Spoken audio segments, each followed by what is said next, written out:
Hidup takut akan Tuhan itu adalah sumber kehidupan, sehingga orang terhindar dari jerat maut. Shalom, shalom aleihim, isim Yeshua Hamasya, salam damai sejahtera di dalam Tuhan Yesus Kristus. Kembali jumpa ketemu dengan saya untuk saya sampaikan pesan Tuhan buat hari ini.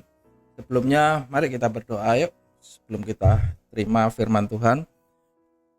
Bapa di dalam surga, kami ucap syukur terima kasih buat hari ini. Engkau sungguh baik. Kami selalu meresponi hidup kami selalu dalam kebaikan Tuhan. Hidup kami selalu ada di dalam anugerah-Mu Tuhan. Kami sungguh bersyukur terima kasih Tuhan. Kami mengucap syukur terima kasih kalau kami masih dikasih kesehatan semuanya oleh karena anugerah Tuhan.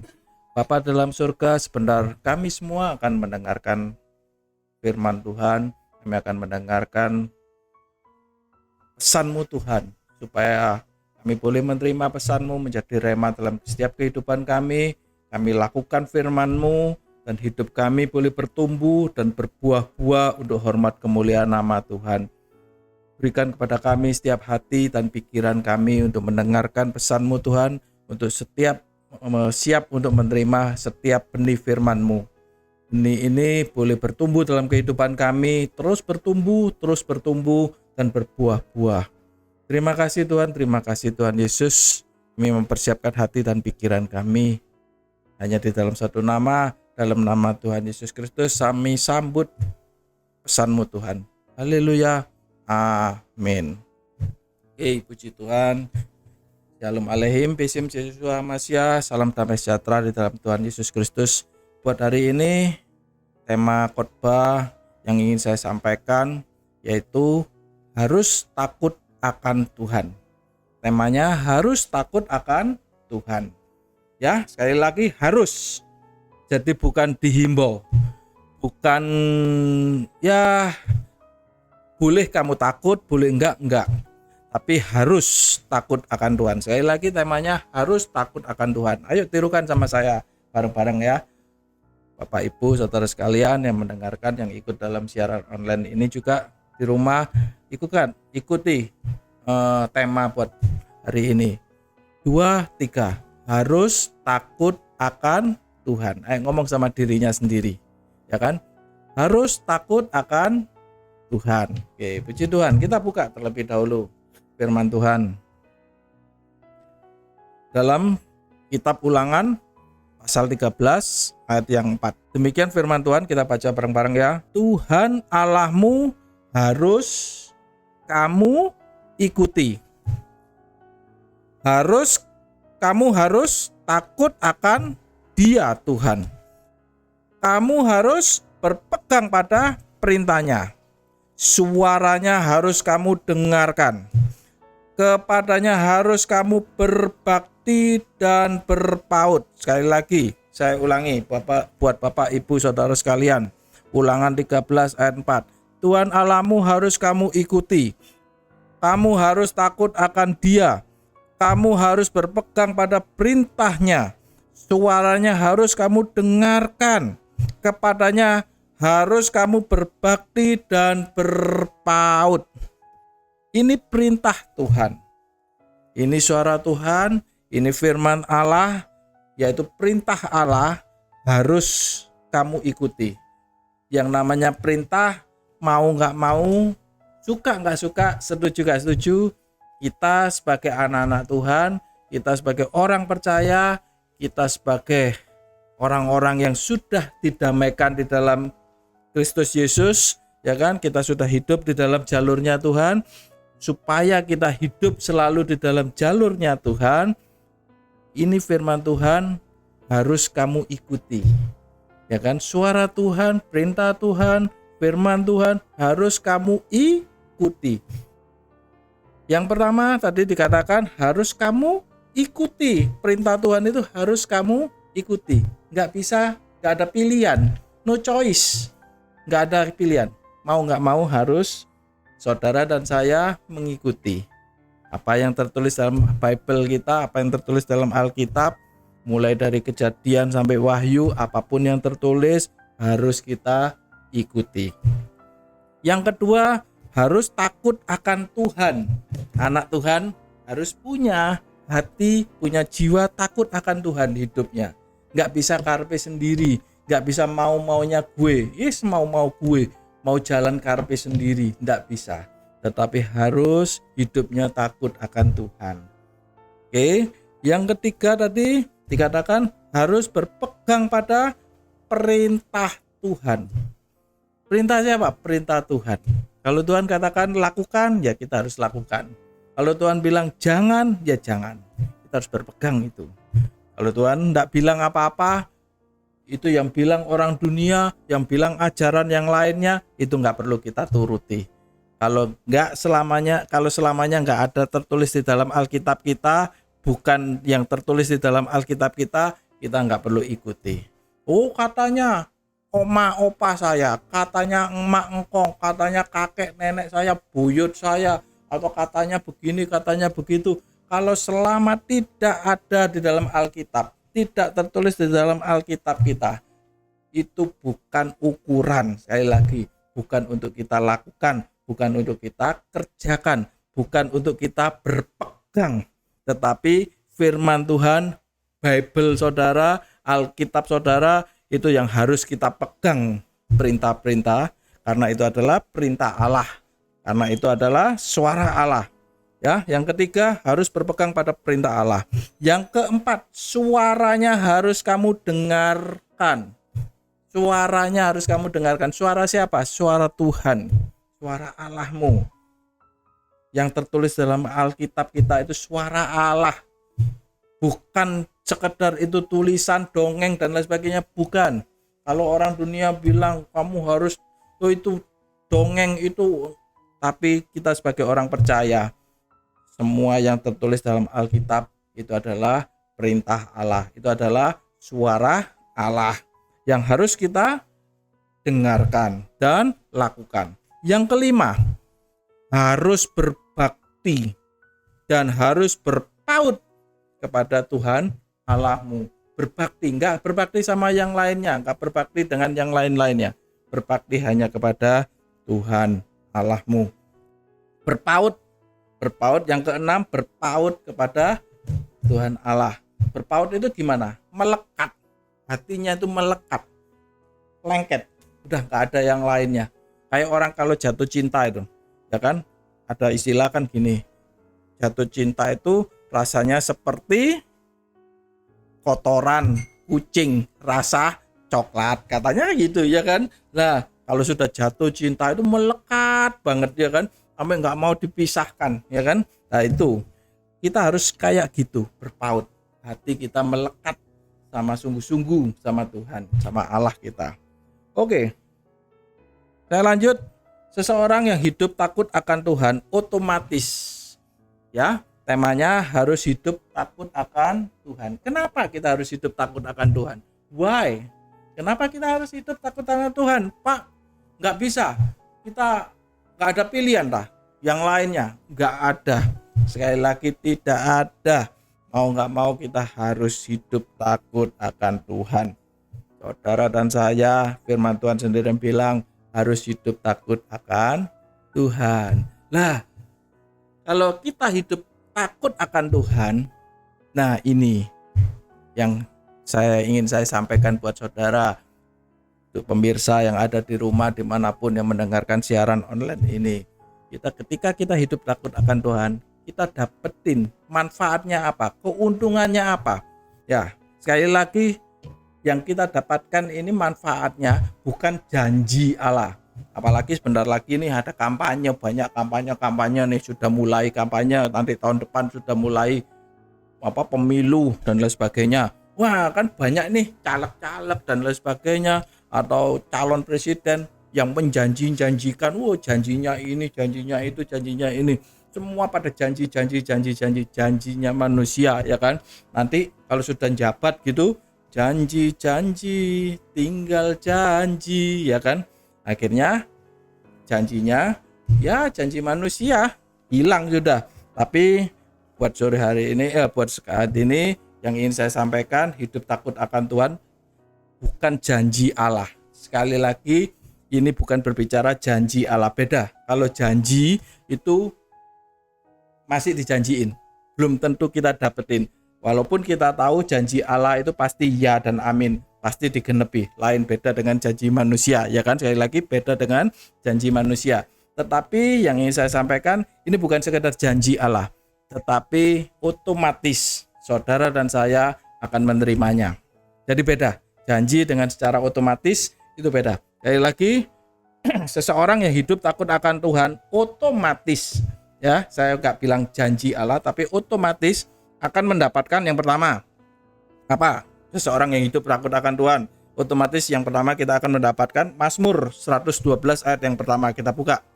Mazmur 112 ayat yang pertama. Haleluya. Berbahagialah orang yang takut akan Tuhan. Berbahagialah orang yang hidupnya takut akan Tuhan, yang sangat suka kepada perintahnya, perintah Tuhan. Sekali lagi, yang pertama, seseorang yang hidup takut akan Tuhan otomatis akan berbahagia hidupnya. Jadi bukan janji Allah lagi, tetapi otomatis pasti saudara menerimanya. Otomatis saudara akan mendapatkan manfaatnya ketika kita hidup takut akan Tuhan. Otomatis hidup kita itu berbahagia. Kita pribadi lepas pribadi hidupnya berbahagia. Keluarga kita hidupnya berbahagia. Orang tua kita hidupnya berbahagia. Anak-anak kita hidupnya berbahagia. Semuanya berbahagia ketika kita hidup takut akan Tuhan. Jadi cari kebahagiaan itu gak perlu bingung-bingung, gak usah kesana kemari. Orang di dunia cari kebahagiaan dengan caranya begini, masuk di nightclub, masuk ke diskotik, terus jalan-jalan ke mall. Boleh jalan-jalan ke mall. Kalau yang nightclub sama diskotik saya nggak menganjurkan, itu dilarang, ya kan, nggak baik. Tapi kalau jalan-jalan ke mall gimana Pak? Atau jalan-jalan healing. Kami butuh healing, boleh, nggak apa-apa, ya kan. Tapi sekali lagi firman Tuhan bilang, itu bukan jaminan untuk kita hidup bahagia, kita hidup happy, ya kan. Sekali lagi itu bukan jaminan. Jaminannya yaitu hidup takut akan Tuhan, kita bisa berbahagia, kita bisa happy, ya kan. Suami istri hidupnya bisa berbahagia, orang tua dengan anak-anak semua hidupnya bisa berbahagia. Yuk kita belajar firman Tuhan. Sekali lagi perhatikan, kalau saudara dan saya selalu hidup takut akan Tuhan, otomatis kita akan terima kebahagiaan. Yang setuju boleh katakan amin. Yang kedua, seseorang yang hidup takut akan Tuhan. Yang kedua, seseorang yang hidup takut akan Tuhan otomatis, kita buka Mazmur 115 ayat 12 sampai dengan 13. Tuhan telah mengingatkan kita, Ia akan memberkati kaum Israel, memberkati kaum Harun. 13, memberkati orang-orang yang takut akan Tuhan. Sekali lagi, memberkati orang-orang yang takut akan Tuhan, baik yang kecil maupun yang besar, semuanya diberkati Tuhan. Yang kedua, seseorang yang hidup takut akan Tuhan, yaitu hidupnya diberkati. Otomatis, sekali lagi saya katakan, otomatis diberkati. Jadi nggak usah khawatir, nggak usah bingung. Ada yang konseling sama saya, misalnya, ada yang tanya sama saya, Pak gimana Pak? Hidup saya ini kok dari dulu begini-begini saja, nggak pernah ada perubahan, ya kan. Kerjaan kok gini aja, apalagi zaman sekarang kerjaan sepi Pak, ya kan. Terus gimana supaya kita kerja supaya diberkati Tuhan, ya kan. Sekali lagi saya nggak bilang kalau kita hidup di dalam Tuhan, hidup kita selalu diberkati Tuhan, lancar-lancar, baik-baik, enggak. Tetapi kalau kita hidup takut akan Tuhan, keadaan saudara, keadaan kita, keadaan anak-anak kita, keadaan keturunan kita, firman Tuhan bilang keadaanmu akan baik-baik saja. Pekerjaanmu juga diberkati Tuhan. Semuanya akan disertai Tuhan. Itu yang terpenting. Yang kedua, ketika kita hidup takut akan Tuhan, itu selalu ada penyertaan Tuhan. Hidup kita selalu diberkati Tuhan. Berbicara diberkati Tuhan bukan berbicara materi, Yang ingin saya sampaikan bukan berbicara materi, tetapi diberkati bisa lewat kesehatan. Bisa segala macam. Kita punya keadaan, keluarga kita, rumah tangga kita, semuanya dalam kondisi baik-baik semua. Anak-anak nurut-nurut, anak-anak baik-baik sama orang tuanya. Orang tua juga gitu, semuanya berjalan dengan baik dalam kehidupannya. Itu yang berbicara diberkati, ya kan? Bukan diberkati, saya nggak berbicara tentang materi saja, tapi luas, ya kan? Kita diberi sehat, ini juga diberkati, ya kan? Hari ini saya sendiri diberkati lewat kesehatan. Puji Tuhan. Nah, gitu. Setiap bangun tidur, buka mata, saya berdoa dulu, saya mengucap syukur terima kasih Tuhan. Saya sudah diberkati Tuhan dengan badan yang sehat. Saya mengucap syukur Tuhan, hari ini sudah disediakan oleh Tuhan berkat-berkat yang luar biasa. Itu hidup. Kalau kita hidup sungguh-sungguh takut akan Tuhan. Yang ketiga, apa sih seseorang yang hidup takut akan Tuhan? Otomatis kita akan dapatkan apa? Manfaatnya apa? Kita buka Amsal 14 ayat 26. Dalam takut akan Tuhan ada ketentraman yang besar, bahkan ada perlindungan bagi anak-anak Tuhan. Dalam takut akan Tuhan ada ketentraman yang besar, bahkan ada perlindungan bagi anak-anak Tuhan. Yang ketiga, yang otomatis akan kita terima seseorang yang hidupnya takut akan Tuhan, yaitu ada ketentraman yang besar, ada perlindungan. Berbicara perlindungan di sini yaitu keamanan dan kenyamanan. Jadi hidup kita itu ada keamanan, ada kenyamanan. Nggak perlu bingung lagi, nggak perlu khawatir lagi, ada kenyamanan. Ini sekali lagi saya katakan, ini bukan cuma sekedar janji Tuhan, tetapi berbicara otomatis saudara akan terima. Kalau seseorang yang hidupnya takut akan Tuhan, otomatis hidupnya ada kenyamanan, ada ketentraman, ada keamanan, ada perlindungan dari Tuhan, ada pimpinan dari Tuhan, ada penyertaan dari Tuhan. Jadi hidupnya enjoy, aman, nyaman, nggak hidup dalam kecemasan, nggak hidup dalam ketakutan, nggak hidup dalam kekhawatiran. Enggak, sekali lagi, ayo hiduplah takut akan Tuhan. Kalau hari-hari ini kita masih takut, kita masih khawatir, kita cemas, gimana ya, ini kok saya punya anak-anak saya atau pekerjaan kami, sampai datang ke pendeta, Pak tolong doakan, Bu tolong doakan pekerjaan kita, Bu tolong, ya kan, doakan anak-anak. Gak usah bingung-bingung, gak usah cemas, gak usah khawatir. Hidup takut akan Tuhan akan membawa engkau damai sejahtera, ketenangan, kenyamanan, semuanya di dalam penyertaan Tuhan Yesus Kristus. Yang setuju boleh katakan amin. Oke, lanjut. Kalau kita hidup dalam hidup takut akan Tuhan. Yang keempat, apa sih manfaatnya ketika kita hidup di dalam takut akan Tuhan? Yang keempat, Amsal 14 ayat 27. Lanjutnya, takut akan Tuhan adalah apa? Sumber kehidupan, sehingga orang yang terhindar dari jerat maut. Hidup takut akan Tuhan itu adalah sumber kehidupan, sehingga orang terhindar dari jerat maut. Berbicara yang keempat, seseorang yang hidup takut akan Tuhan manfaatnya mempunyai sumber kehidupan, sehingga terhindar jerat iblis. Jerat iblis itu apa? Jerat iblis itu membinasakan dan kematian kekal. Otomatis kita mempunyai sumber kehidupan. Siapa sumber kehidupan kita?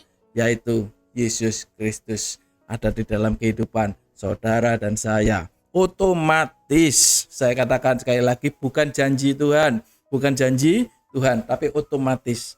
Ketika kita hidup takut akan Tuhan, ada sumber kehidupan.